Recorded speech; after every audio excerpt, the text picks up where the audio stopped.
The fluorescent lights hummed softly as Grace pushed her cleaning cart down the marble hallway of the 40th floor.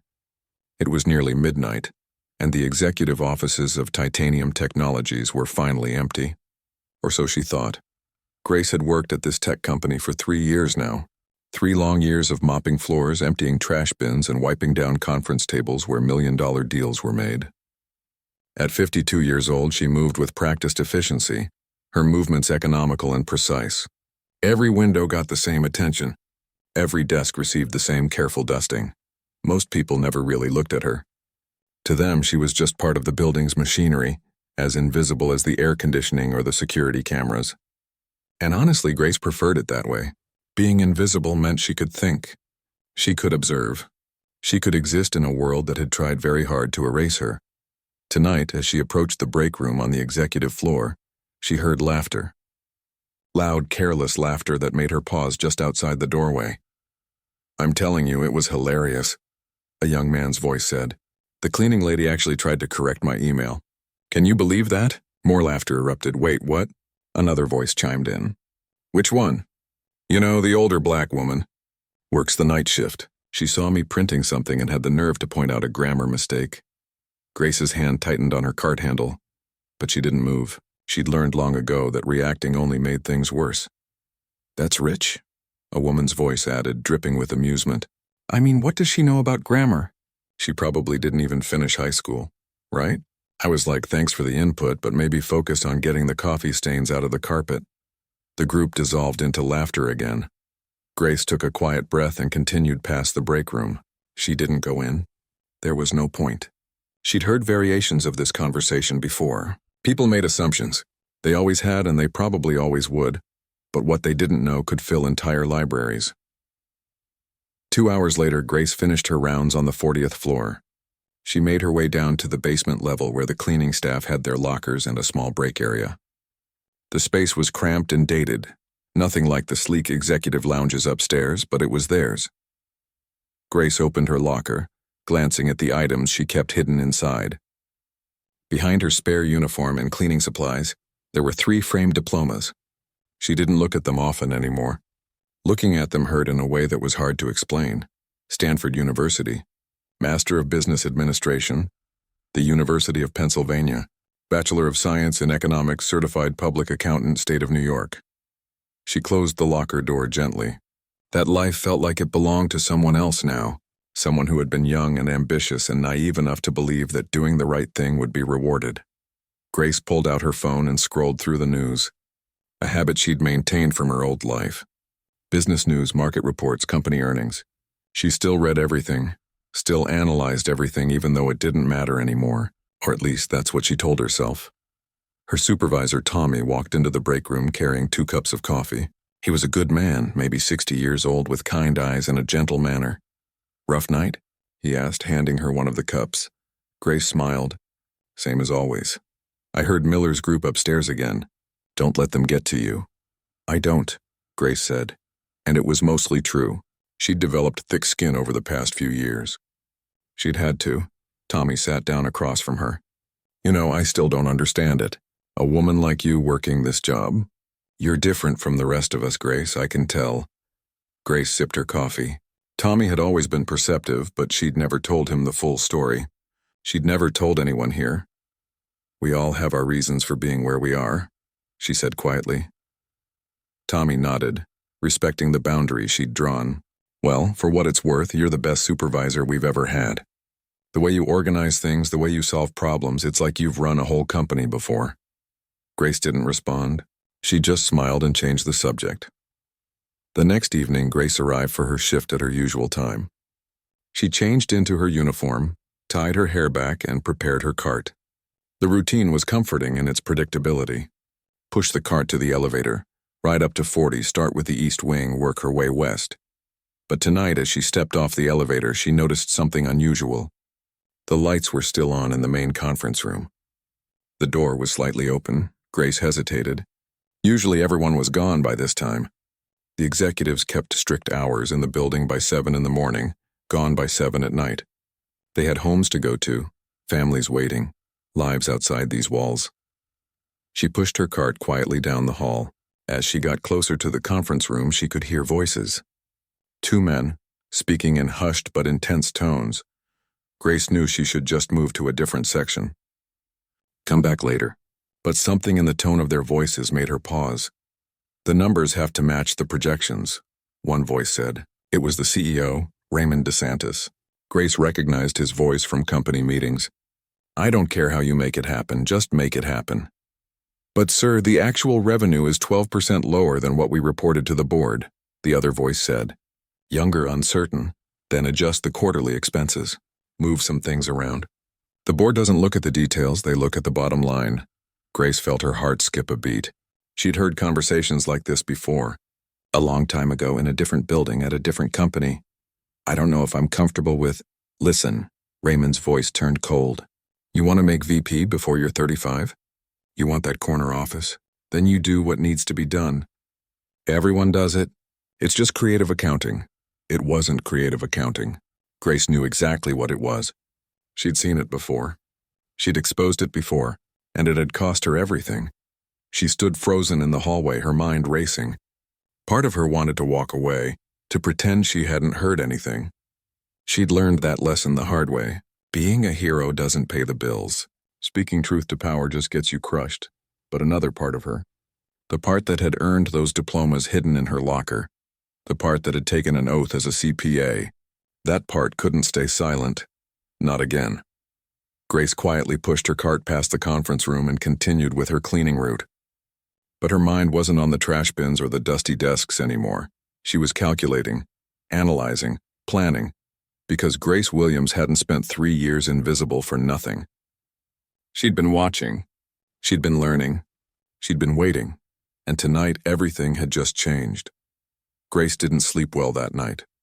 She kept hearing Raymond's voice in her head, casual and cold as he instructed his employee to manipulate financial records. She tossed and turned in her small apartment, watching the ceiling fan rotate slowly in the darkness. By morning, she'd made a decision, but it wouldn't be rushed. It couldn't be emotional. If she was going to do this, she had to be smart about it. The next 2 weeks passed in a careful routine. Grace showed up for her shifts, pushed her cart, emptied the trash bins. But now she was paying attention in a different way. Her eyes scanned every document left on desks. Her ears caught every conversation that people thought was private. Being invisible had its advantages. People talked freely around cleaning staff. They left sensitive papers scattered on conference tables. They forgot to log out of computers. They treated the night shift workers like furniture. Grace started carrying her phone everywhere, keeping it in her uniform pocket. When she found something interesting, she'd take a quick photo. A spreadsheet here, an email thread there. Nothing that would be missed, but everything that told a story. The picture that emerged was worse than she'd initially thought. Raymond wasn't just fudging numbers for 1 quarter. This had been going on for at least 18 months. Revenue inflation, expense manipulation, phantom consulting fees paid to shell companies. It was a web of deception that would make any forensic accountant's head spin. And Grace had been a very good forensic accountant once upon a time. On a Thursday night, 3 weeks after that first overheard conversation, Grace was cleaning the conference room when she noticed something. A folder thick with papers sitting on the table. Someone had left it behind after a late meeting. She glanced at the door, then carefully opened the folder. Her breath caught in her throat. Merger documents. Titanium Technologies was planning to merge with a European tech firm. The deal was worth billions. And based on the timeline in these papers, Raymond planned to finalize everything within 2 months. Grace's hands trembled slightly as she photographed each page. She understood exactly what this meant. In a merger, both companies opened their books for inspection. When the European firm's auditors looked at Titanium's real numbers, the deal would collapse. Thousands of employees would lose their jobs, shareholders would lose everything, and Raymond, he'd probably arranged a golden parachute for himself. He'd walk away rich while everyone else suffered. Grace closed the folder and placed it exactly where she'd found it. Her heart was pounding. This wasn't just about one corrupt CEO anymore. This was about hundreds of innocent people who had no idea what was coming. She thought about her co-workers in the cleaning department. Tommy, who had a granddaughter in college. Lisa, who was saving up to bring her mother over from Jamaica. Carlos, who'd just bought his first house. None of them knew that their jobs hung by a thread. Grace finished her shift and went home, but she didn't rest. She sat at her small kitchen table with her laptop, organizing all the evidence she'd gathered. Photos, notes, timelines. She created a detailed spreadsheet showing the pattern of financial manipulation. She cross-referenced dates and amounts. By sunrise, she had a complete picture of Raymond's scheme. It was thorough. It was damning. And it was undeniable. But now came the hard part. What should she do with this information? Grace made herself a cup of tea and stood by her window, watching the city wake up. She'd been in this exact position before 7 years ago. She'd been the chief financial officer at a mid-sized pharmaceutical company. She'd discovered that the CEO and several board members were running an illegal kickback scheme. She'd done the right thing. She'd reported it to the authorities. She'd testified. She'd told the truth. And for her trouble, she'd been painted as a disgruntled employee. The company's lawyers had destroyed her reputation. Other executives, scared of being implicated, had turned on her. By the time the truth came out and the real criminals went to prison, Grace's career was already dead. Nobody wanted to hire the woman who'd brought down her own company. Didn't matter that she'd been right. Didn't matter that she'd acted with integrity. In the corporate world, whistleblowers were marked for life. She'd lost her job, her savings fighting legal battles, and her professional reputation. She'd gone from a 6-figure salary to applying for cleaning positions just to pay rent. That's why she'd ended up here, pushing a cart through empty hallways at midnight. Grace sipped her tea slowly. Did she really want to go through that again? She'd finally started to rebuild some kind of life. Nothing fancy, but it was stable. She had her small apartment, her routine, her quiet dignity. Speaking up would destroy all of that. But staying silent would destroy something else, something she couldn't quite put into words but felt deep in her chest. Maybe it was her sense of right and wrong. Maybe it was the memory of who she used to be. Or maybe it was just that she couldn't watch another group of powerful people hurt innocent workers without consequences. Grace set down her teacup. Her decision was made. The next morning, she did something she hadn't done in 3 years. She put on a professional outfit, a navy blue suit she'd kept in the back of her closet. She styled her hair. She looked in the mirror and saw a glimpse of the woman she used to be. Then she picked up her phone and made a call. Titanium Technologies, Board of Directors office. How may I help you? Grace's voice was steady and clear. Good morning. My name is Grace Williams. I need to request an emergency meeting with the Board of Directors. I have information regarding serious financial irregularities that require immediate attention. There was a pause on the other end. I'm sorry, what department are you calling from? I'm not calling from a department. I work night shift maintenance. But I have evidence of fraud that the board needs to see. Another pause, longer this time. Grace could almost hear the wheels turning in the assistant's mind. A cleaning lady claiming to have evidence of fraud? It probably sounded absurd. Miss Williams, if you have concerns, the proper channel would be to speak with your supervisor, who can then— No, Grace interrupted firmly. This goes directly to the board. I have documented evidence of financial manipulation, false reporting, and plans that will result in the collapse of the upcoming merger. The board needs to see this before it's too late. The assistant's tone changed slightly. Maybe it was something in Grace's voice, the confidence and precision with which she spoke. Hold, please. Grace waited, her heart hammering against her ribs. This was it. The point of no return. She could still hang up. She could still walk away. But she didn't.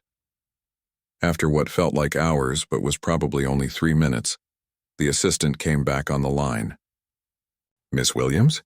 The board chairman has agreed to give you 15 minutes tomorrow at 2 p.m. Please bring any documentation you mentioned. Thank you. I'll be there. Grace hung up and sat down heavily on her couch. Her hands were shaking now.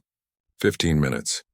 That's all she had to present years of corruption to people who would probably dismiss her the moment she walked in the room. She thought about those executives who'd laughed at her in the break room, the ones who assumed she was uneducated, the ones who saw her as nothing more than the help. Tomorrow they were going to see something very different. Grace stood up and walked to her bedroom closet. She pulled out a leather briefcase from the top shelf, brushing off a layer of dust.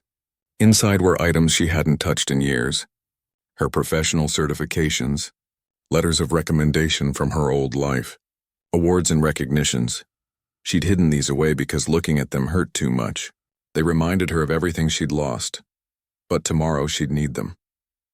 Tomorrow, she'd need proof that she was someone worth listening to. Grace spent the rest of the day preparing. She printed out her evidence, organized it into clear sections, prepared a summary. She rehearsed what she'd say, how she'd present the information. As the sun set and it was time for her shift at Titanium Technologies, Grace changed into her uniform one more time. She had one more night of work before everything changed. When she arrived at the building, Tommy was waiting by the time clock. "Grace, you okay? You look tired." She smiled at him. "I'm fine, Tommy, just didn't sleep well." "Well, take it easy tonight. Don't push yourself too hard." If only he knew that by this time tomorrow everything would be different, for better or worse. The invisible cleaning lady was about to become very visible indeed.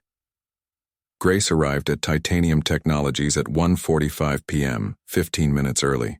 She'd barely slept after her shift ended that morning. Instead, she'd gone home, showered, and put on her best suit. The navy blue one that still fit perfectly, even after 3 years of not wearing it. She carried her leather briefcase in one hand and tried to ignore the trembling in her fingers. The lobby looked different during the day. Sunlight streamed through the massive windows and the space buzzed with employees rushing to meetings, grabbing coffee, talking on phones. Nobody recognized her. Why would they? They'd never really looked at her before. Grace took the elevator to the 42nd floor where the executive boardroom was located. She'd cleaned that room 100 times, knew every corner of it, but she'd never entered it through the front door before. Always through the service entrance, always after everyone had left. The board chairman's assistant, a young woman named Patricia, looked up as Grace approached. Her expression was polite but confused, like she was trying to figure out if Grace was in the right place. "I'm Grace Williams. I have a 2 o'clock appointment." Patricia's eyes widened slightly. "Oh, yes, please have a seat." "They're just finishing up another meeting." Grace sat in one of the leather chairs in the waiting area. She could feel Patricia sneaking glances at her, probably wondering what a middle-aged black woman in a slightly outdated suit was doing here, claiming to have evidence of corporate fraud. At exactly 2 p.m., the boardroom doors opened. Several people filed out, all in expensive suits, all talking in low voices. Then Patricia gestured to Grace. "They're ready for you." Grace stood, straightened her jacket, and walked into the room. 8 people sat around a massive mahogany table. She recognized most of them from company photos and the occasional glimpse during her night shifts. There was Chairman Douglas Brennan at the head of the table, a silver-haired man in his 60s. Next to him sat Helen Park, the lead independent director. The others were board members representing major shareholders and corporate interests. And at the far end of the table, looking annoyed and confused, sat Raymond DeSantis. Grace's stomach tightened when she saw him, but she kept her expression neutral. "Miss Williams," Chairman Brennan said, gesturing to an empty chair. "Please sit. You've requested this meeting claiming to have information about financial irregularities. You have 15 minutes. Grace didn't sit. She placed her briefcase on the table and opened it. "Thank you for seeing me, Chairman Brennan. Before I begin, I need to properly introduce myself." She pulled out a folder and slid it across the table. "My name is Grace Williams. I hold an MBA from Stanford University and a bachelor's degree in economics from the University of Pennsylvania. I'm a certified public accountant with 23 years of experience in corporate finance." The board members exchanged glances. Helen Park picked up the folder and began looking through it. "For 5 years," Grace continued, her voice steady, "I served as chief financial officer at Meridian Pharmaceuticals. I left that position 7 years ago after exposing a fraud scheme operated by the executive team." Raymond leaned forward. "If you're such a hotshot CFO, what are you doing working as a janitor?" Grace met his eyes directly. "I'm a cleaning supervisor, actually, and I took that position because after I reported fraud at my previous company, I was blacklisted. Despite being proven right, despite the criminals going to prison, I couldn't get hired anywhere.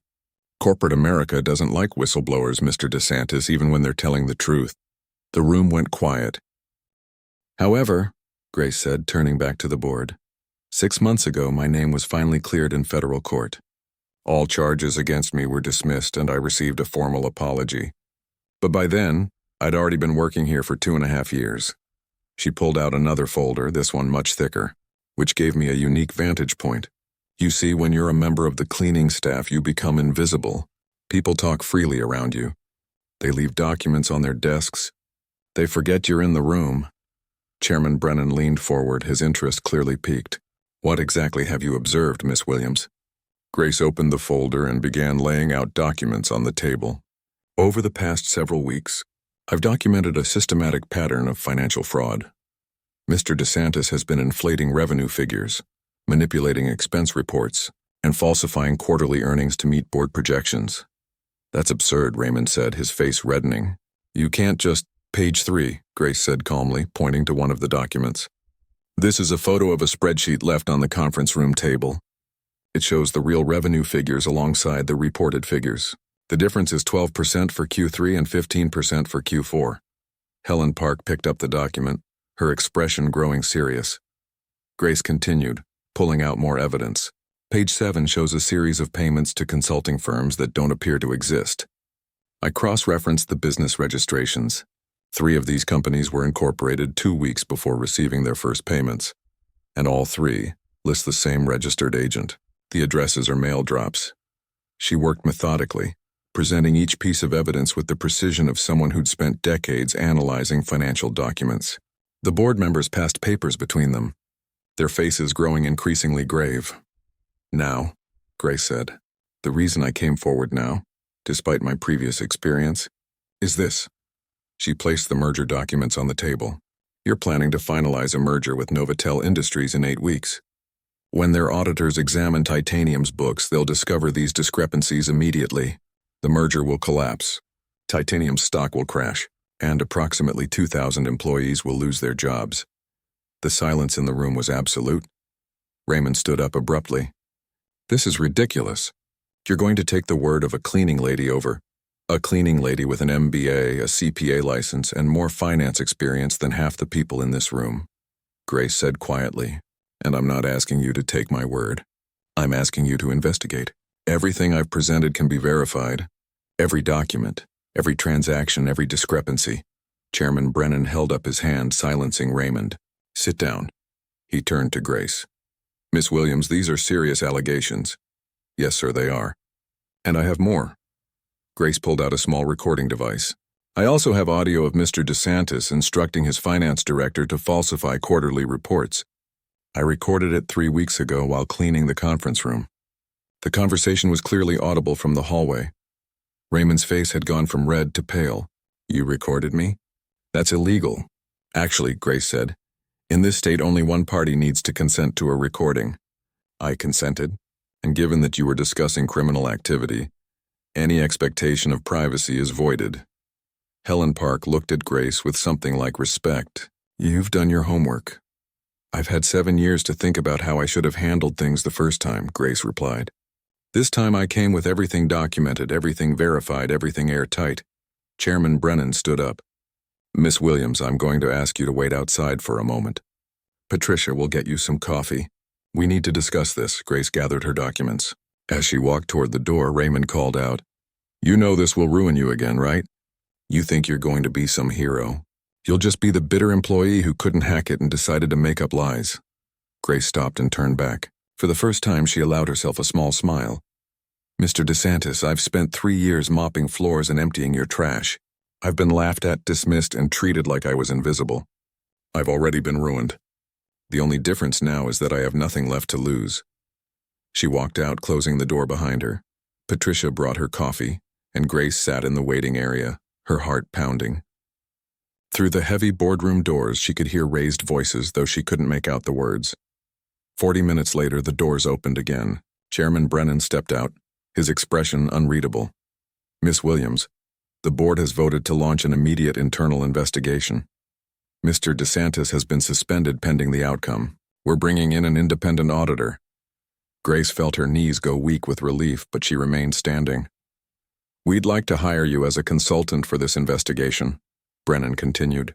Your expertise would be invaluable, and frankly, you know more about what's been happening than anyone else. I accept, Grace said without hesitation. Brennan extended his hand, and Grace shook it. I have to ask, Miss Williams, why did you stay working as a cleaning supervisor for 6 months after your name was cleared? You could have looked for other positions. Grace thought about that. Honestly, I wasn't sure I wanted to go back to that world. Corporate finance nearly destroyed me once. I wasn't sure I could trust it again. And now? Now, Grace said, looking past him toward the boardroom where Raymond still sat. I remember why I chose this career in the first place. Numbers don't lie.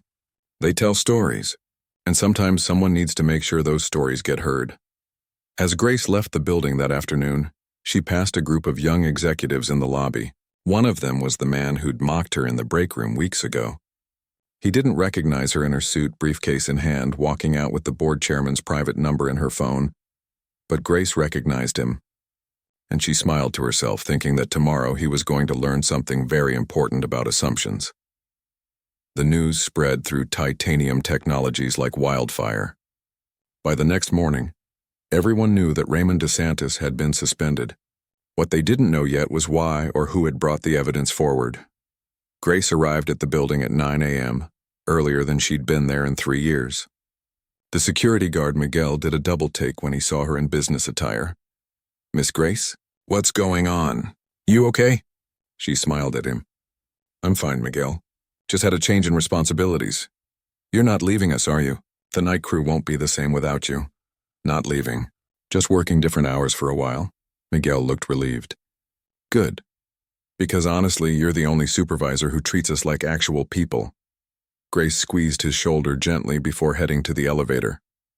That simple comment reminded her why all of this mattered. It wasn't just about catching one corrupt executive. It was about protecting people like Miguel, like Tommy, like all the workers who would suffer if the company collapsed. The board had set up a temporary office for her on the 38th floor. Nothing fancy, but it had a desk, a computer, and most importantly, access to the company's financial systems. The independent auditors would arrive next week, but Grace's job was to prepare a comprehensive report of everything she'd found. She'd barely settled in when there was a knock on her door. Helen Park entered carrying 2 cups of coffee. "Thought you might need this," Helen said, setting 1 cup on Grace's desk. "Mind if I sit?" "Of course not." Helen sat down, studying Grace with sharp, intelligent eyes. "I've been on this board for 8 years. I've sat through countless presentations, reviewed hundreds of reports. And in all that time, I've never seen someone present evidence as thoroughly as you did yesterday. I learned the hard way that if you're going to make accusations, you better have your facts straight. Your previous situation at Meridian Pharmaceuticals," Helen said carefully. "I looked it up last night. You went through hell." Grace sipped her coffee. "That's one way to put it. You were right about everything. The CEO and 3 other executives went to prison. The company paid over $200 million in fines. And yet somehow you were the one who couldn't get hired afterward. Being right doesn't always protect you," Grace said quietly. "Sometimes it just makes you a target." Helen nodded slowly. "I want you to know something. When this is over, when the investigation is complete, I'm going to personally make sure your name is cleared in this industry. What happened to you was wrong. I appreciate that. But honestly, I'm not doing this for redemption. I'm doing it because it's the right thing to do. I know.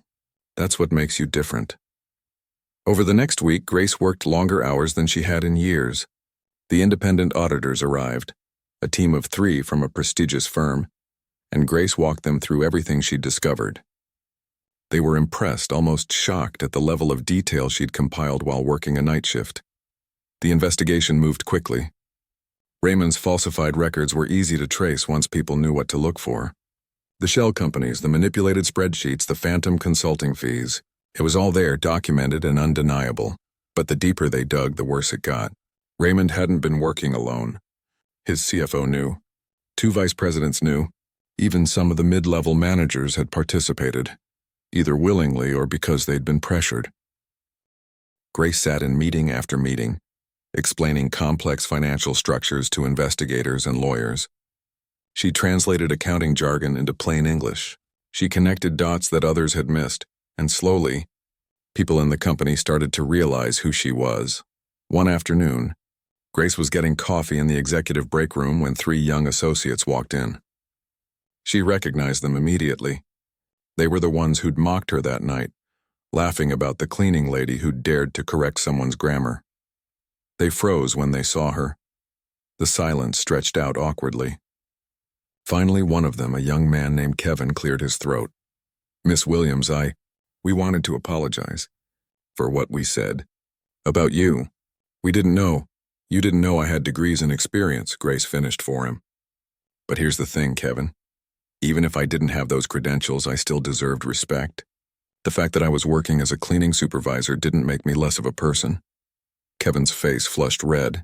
You're right. I'm sorry. Really. Another one of them, a woman named Courtney, spoke up. Is it true? Did you really save the company? Everyone's saying the merger would have destroyed us. The merger would have exposed the fraud, Grace corrected, which would have resulted in federal investigations, criminal charges, and yes, probably massive layoffs. So I didn't save the company. I just brought the truth to light before it was too late. That's the same thing, Courtney said softly. Grace picked up her coffee. Maybe, but I didn't do it for recognition. I did it because people's livelihoods were at stake. Your jobs, Miguel's job, Tommy's job. Everyone who works here deserved to know the truth. She left them standing there, probably thinking about all the assumptions they'd made, all the people they'd dismissed without really seeing. 2 weeks after the investigation began, Chairman Brennan called an all-company meeting. The auditorium was packed. Everyone from executives to maintenance staff crowded in, wanting to hear what was happening. Grace sat in the back trying to stay inconspicuous. But as Brennan began to speak, explaining the investigation and its findings, people started turning around looking for her. Word had spread about who'd blown the whistle. I want to be clear, Brennan said, his voice carrying through the room. This fraud was systematic and deliberate. Raymond DeSantis, along with several other executives, engaged in criminal activity that put every job in this company at risk. They've been terminated and criminal charges are being filed. A murmur ran through the crowd. But I also want to acknowledge someone who had the courage to come forward when she saw wrongdoing. Grace Williams worked for this company for 3 years. Most of you probably never noticed her. She worked night shifts, cleaning our offices, keeping our building running. But she saw things that others missed, and more importantly, she had the integrity to speak up. Grace felt hundreds of eyes turned toward her. Her face grew warm. Miss Williams is a decorated finance professional who took a position she was overqualified for because this industry failed her once before, and when she discovered fraud at Titanium, she risked being failed again. But she did it anyway because she knew lives depended on it. The applause started slowly, then built. People stood up, turning to face her, clapping. Grace saw Tommy in the crowd, tears streaming down his face, clapping harder than anyone. She saw Miguel grinning ear to ear. She saw Lisa and Carlos and all her crew from the night shift, looking at her with pride, and she saw Kevin and Courtney and the other young executives, clapping too, their expressions sheepish but genuine. After the meeting, Grace was surrounded by people wanting to thank her. It was overwhelming in a way she hadn't expected. For 3 years she'd been invisible. Now, suddenly, everyone wanted to talk to her. Tommy pushed through the crowd and hugged her tight. I knew it, he said. I knew you were special. I just didn't know how special. I'm not special, Tommy. I just did what needed to be done. That's exactly what makes you special. That evening, Grace received a call from Chairman Brennan. Miss Williams, the board would like to offer you a permanent position. We need someone with your expertise and integrity. We're creating a new role, Chief Ethics Officer. You'd report directly to the board with authority to investigate any concerns about corporate conduct. Grace was quiet for a moment. That's a generous offer. It's a necessary position, one we should have had years ago. Will you consider it? Grace thought about her small apartment, her simple life, her quiet nights. She thought about the peace she'd found in invisibility. But she also thought about Miguel and Tommy and all the workers who depended on this company. She thought about making sure no one else got hurt by corporate greed. Yes, she said. I'll take it. Excellent. There's one more thing. We're also implementing a new policy. Every employee, from the CEO down to entry-level positions, will go through mandatory respect and ethics training. No one should ever feel invisible in this company again. After hanging up, Grace sat on her couch, looking around her apartment. Everything was about to change again, but this time it felt different. This time she wasn't running from something. She was running toward it. Her phone buzzed with a text from Helen Park. Congratulations on the new position. You've earned it. But more importantly, you've reminded all of us what integrity looks like. Thank you, Grace smiled. 7 years ago, doing the right thing had cost her everything. But maybe, just maybe, this time it would give her something back. Not just a job or a title, but proof that speaking truth to power, no matter how difficult, was always worth it. She looked at the diplomas still sitting in her old work locker downstairs, the ones she'd hidden away because they hurt to see. Tomorrow she'd hang them in her new office. Not as a reminder of what she'd lost, but as a symbol of who she'd always been, even when the world tried to make her invisible. Grace Williams, MBA, CPA, whistleblower, cleaning supervisor, and now Chief Ethics Officer. She'd worn a lot of titles in her life, but the one that mattered most was simply this: a woman who refused to stay silent when silence would hurt others, and that was something no one could ever take away. 6 months had passed since that boardroom meeting that changed everything. Grace stood in her new office on the 41st floor, looking out at the city skyline. Her diplomas hung on the wall behind her desk alongside a photo of her old cleaning crew. She'd insisted on keeping that picture there as a reminder of where she'd come from. The role of Chief Ethics Officer had been challenging in ways she hadn't expected. It wasn't just about reviewing financial reports or investigating complaints. It was about changing an entire corporate culture, one conversation at a time. Grace had implemented several new programs in her first months. An anonymous reporting system that actually worked, where employees could raise concerns without fear of retaliation. Mandatory training for all staff on respect, ethics, and recognizing misconduct. Regular town halls where anyone, from any level, could ask questions directly to leadership. But the program she was most proud of was launching today. Grace walked down to the lobby where a small crowd had gathered. Tommy was there, along with Miguel, Lisa, Carlos, and about 20 other people. They looked nervous, excited, and a little confused about why they'd been called here. Chairman Brennan stood at the front of the room. When Grace arrived, he gestured for her to join him. "Thank you all for coming," Brennan began. 6 months ago, this company nearly collapsed because of fraud and corruption. We were saved because someone who most people had overlooked saw what was happening and had the courage to speak up.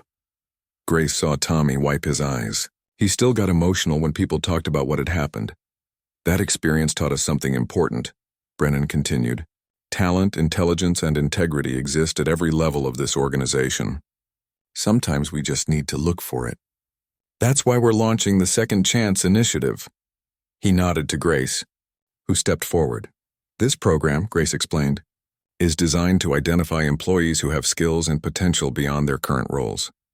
Maybe they didn't have access to traditional education. Maybe they faced setbacks in their careers. Maybe life just took them in a different direction than they planned."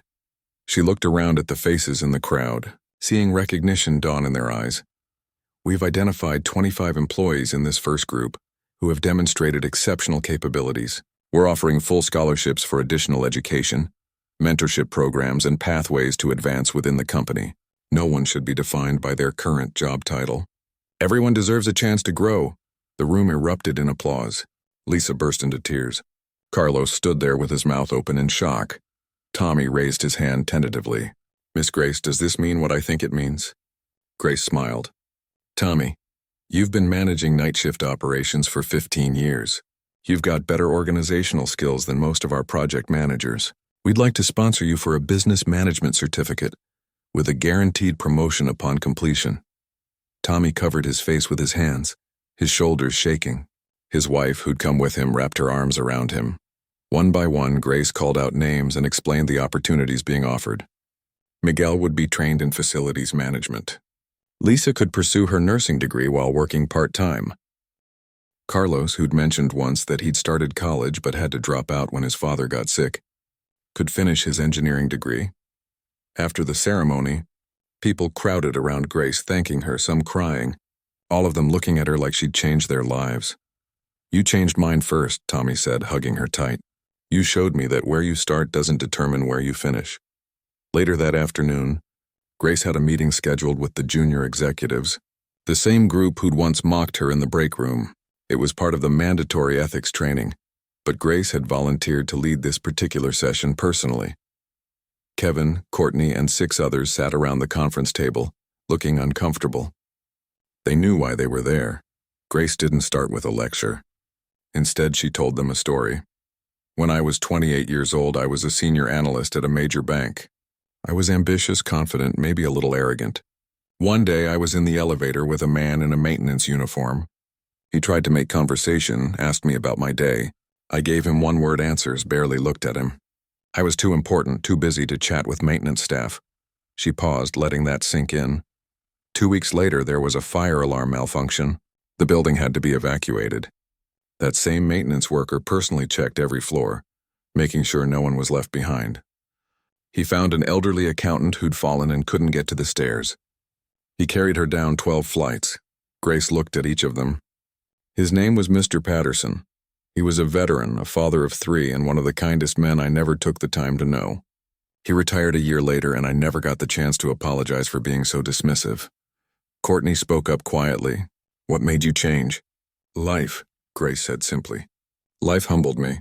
It reminded me that circumstances don't define character. A job title doesn't measure a person's worth, and everyone has a story we don't know." She pulled up a slide on the conference room screen.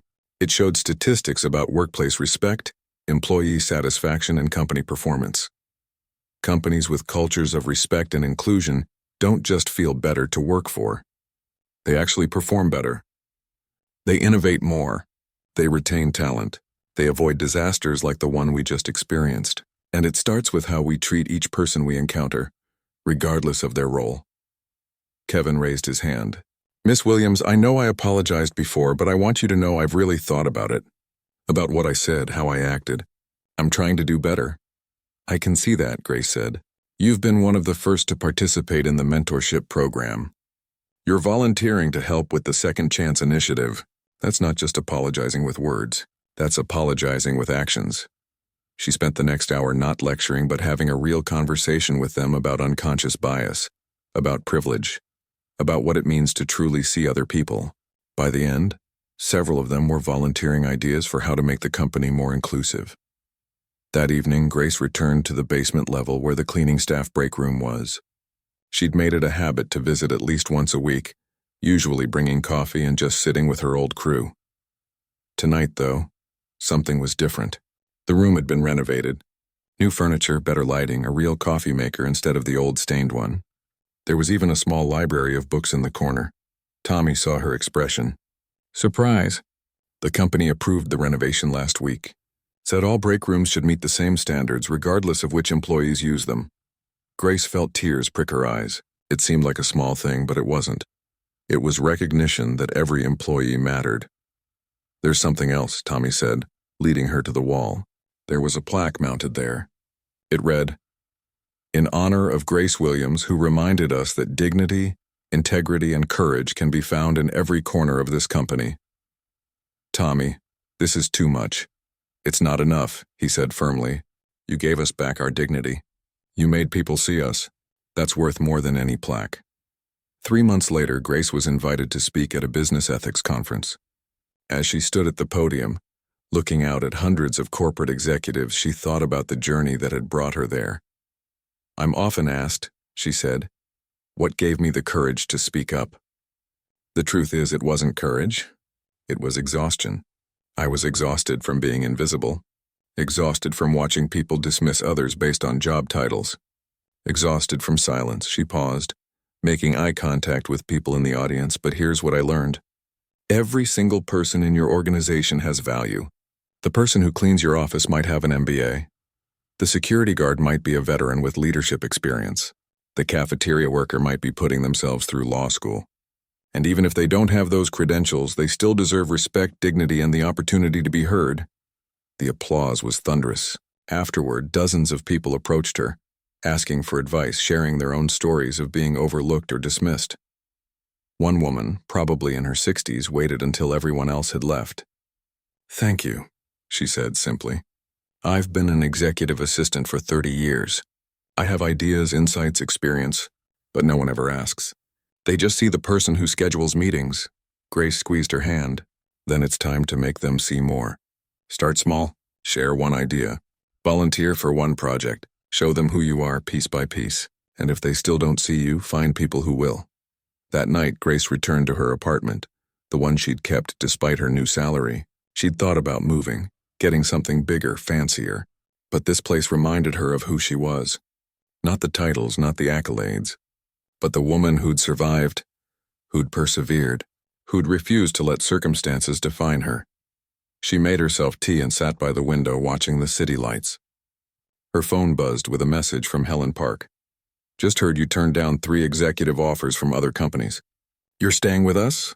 Grace smiled as she typed her response. "Where else would I go? We've still got work to do." And they did. Changing corporate culture wasn't something that happened overnight. It would take years of consistent effort, of speaking up, of holding people accountable, of creating systems that valued every employee. But Grace had learned something important over the past 7 years. Change doesn't happen because of one grand gesture. It happens through daily choices, small acts of integrity, and the willingness to see people as they truly are. She'd been invisible once, dismissed and overlooked. But she'd never really been powerless. She'd always had the power to choose dignity over bitterness, integrity over silence, courage over fear, and in the end, that had made all the difference. Grace set down her tea and picked up a book she'd been reading, a simple novel about ordinary people doing extraordinary things, because that's what life had taught her. There was no such thing as ordinary people. Everyone had a story, everyone had value, and everyone deserved to be seen. Even the cleaning lady who'd been laughed at had turned out to be the one person who could save them all. Not because of her credentials or her experience, but because she'd never forgotten the most important thing, that every person matters. Every voice deserves to be heard, and the truth is always worth fighting for, no matter the cost.